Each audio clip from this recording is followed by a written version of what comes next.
Hello, good people. So today I wanted to talk about saying yes to things. And I actually think it's going to be a little bit of a series because I have a couple of things that I've said yes to in my life that have changed my life. And I think, was it Shonda Rhimes who had that book, like Saying Yes, where she like said yes to everything for a year or something like that. I haven't read it, but I think that that does have some merit to it. So today's story is about how I said yes to learning Naginata. So, as you may recall, if you've seen some of my other videos, or if not, I lived in Japan for 2 years. I taught English on the JET program, Japan Exchange and Teaching Program, and I lived in a little town called Kamogawa in the southern portion of Chiba Prefecture. And it was a wonderful experience. And while I was there, I decided to start going to a gym that's in a city called Katsuura, which is about 30 minutes north of my town. So every day after work, I would drive up there and go to the gym, and they had trainers. And it was a really small gym, but they had trainers and equipment, and it was all really nice, and it was fine. So I decided to start going there because I wanted to do something after work out. I'd been standing all day, but I still wanted to do that.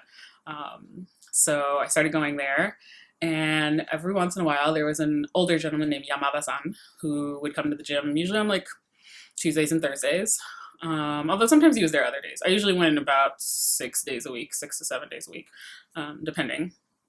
And he would always say hi to me. He's very nice to me, and I was always like, "Oh, like hi, like nice to meet you." Like people in Japan are really nice when, especially in like the Naka, like the countryside. Especially when they see you, they like just want to be nice and show you that they're being nice and things like that. Sometimes it can be with ill intentions, but you should definitely vet that beforehand. But he was with good intentions. So then one day, about a year into it, he it was probably about 6 months before I was leaving. No, maybe it was about a year before I was leaving Japan, but it took about 6 months to get to the next part. So he would come talk to me and he'd be like, I practice Naginata at the Budokan, which is like the gym, the local like gym in Katsuura. You should come by. And I was like, oh, okay, yeah, like I think I'll think about it, da da da.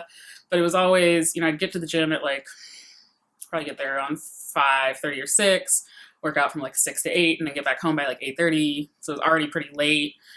So I wanted to, definitely have some time to rest during the day, and practice would add on another like 2 hours, so I wouldn't get home till like 10, something like that. So I kept saying no for a while. Said no for a long time. I kept saying yes, but not right now, I guess is more how I would put it. And he kept asking. And so then one day I was like, you know what? Okay, yeah, I'll go with you. And I go, and it's a group of people. It's like, there are probably like 10 of us. I'll put some photos in this video so you can see us. But I get there, and they're all practicing, and I start learning from like the basis, like the steps that you're supposed to learn. And Naginata is what I would call the cousin to what's called kendo. So a lot of people know kendo. It's a sword fighting, dueling thing. This is sort of the cousin to that, is what I will say, or the sister. And it was used back in the day. It's very tall. I can't even fit it in camera. That's why I'm holding it at an angle. Back in the day, women, wives of samurais, would use the naginata when they were left at home because their samurais were off fighting. Because it's like 7 feet long. It was good for them to protect the home and stay out of danger because they could keep people at bay. Like literally, I can't even fit it in screen for you. But as you can see here, this part, they took the blade out, but there would normally be a sword in here. And if you look up videos of Naginata, I'll put some in the description, but for like there's not dance Naginata, but like performance Naginata, they'll still have the blade in there. But this one, the blade was taken out, and then it's just left with the bamboo. And then you get like this part, it's soft, it's kind of got like fabric on it. I don't know if you can tell. And that is what you use to practice. So there are different ways to do it. There's a way to hold it. You got to hold it correctly and then hit it. So Naginata it's a good practice. It's good martial art. So practice always started with bowing to the Budokan, the head of the Budokan. and all those different things, and then learning the like really basic steps. And it was really exciting. And so I went once and I was like, you know what, actually, I kind of like this. Like, I think I'll keep going. So then I decided to keep going. And then I don't know how many sessions in, he decided that he was going to buy me the gear that goes with it. So like I got a dogi and hakama, the pants, and he got them. He had a friend who like engraves them, or not engraves them, and he stitches in your name.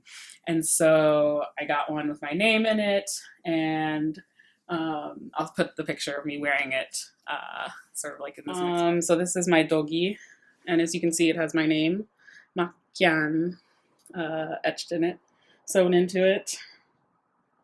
And you wear this on top, and then this is what you wear to wrap around your waist to keep your jacket in.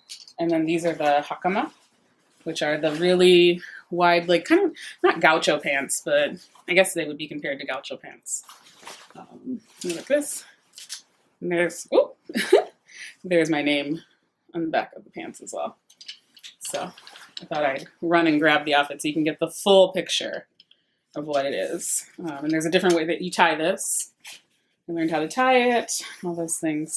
So one day I'll show you how I put it on and show you how I practice.